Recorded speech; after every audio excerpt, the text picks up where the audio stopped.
Road বাংলাদেশের একটি সবুজ শ্যামল প্রান্তর। আমরা তারই ধারাবাহিকতায় গ্রামের এই চিত্রটি আপনাদের দেখাচ্ছি। আপনারা দেখতে পাচ্ছেন পাশেই বিধান লাগিয়েছে,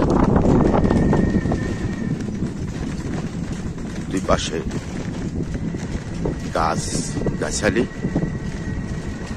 কিছু কিছু বাড়িও গড়ে উঠেছে। গ্রামের মধ্যে চমৎকার একটি বাড়ি দেখতে পাচ্ছেন। আর ইরি ক্ষেত, ইরি ধানের গোলক যাকে বলে ইরিগেশন, আর টকটক করছে সূর্য।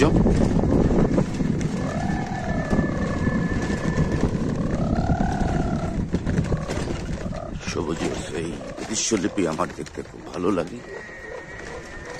গ্রামের মধ্য দিয়ে চলে গেছে একটি পল্লীর রাস্তা।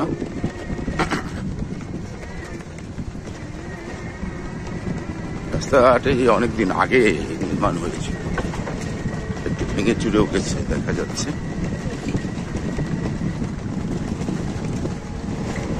এই রাস্তায় অবশ্য কোনো বড় পরিবহন চলে না, চলে ভ্যান, অটো।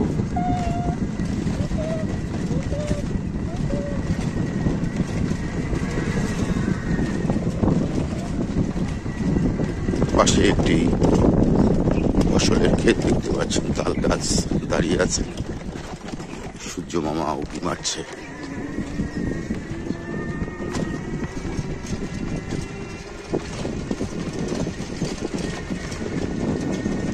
আমরা দেখতে পাচ্ছি ভুট্টার চাষও করেছে, কলাই মসুরির ক্ষেত।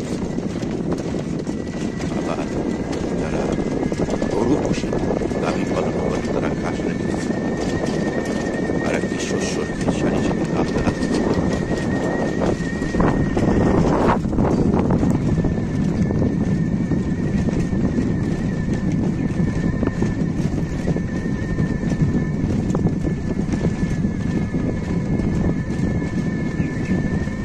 একেবারে একসময় তো গহীন জঙ্গল ছিল এখানে। চলে আসলাম এই যে সেই rail gate, Bhatiapara Kalukhali rail line.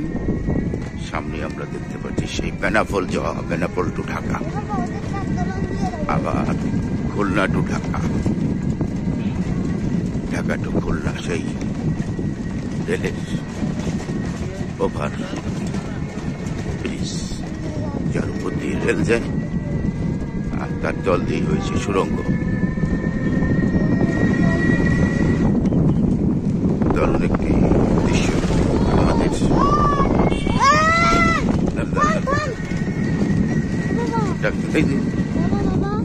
ওকে ডাক দিই, আমি তো চিনি। আমার ভাই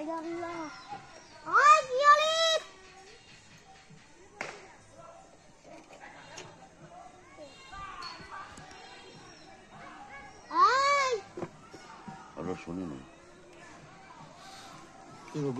না, না কাল এই বাড়িটা কোন বাড়ি পাশে?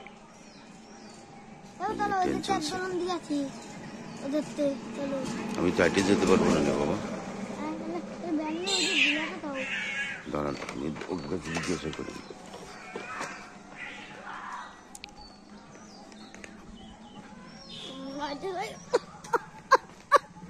দাঁড়ান দাঁড়ান বাবা,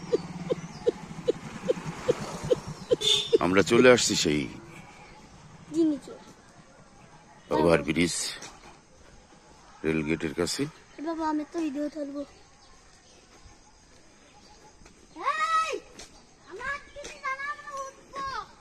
ওই বাড়ি কোথায়? কত দূর এখান থেকে বাড়ি ওদের?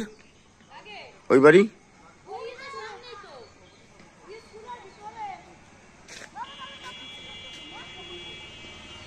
ও তো ভ্যান ছেড়ে দেবো, ভ্যান ছেড়ে দেবো। আচ্ছা ঠিক আছে। এই যে আমাদের রক্তিম ঘোষ নীল বাবু, আর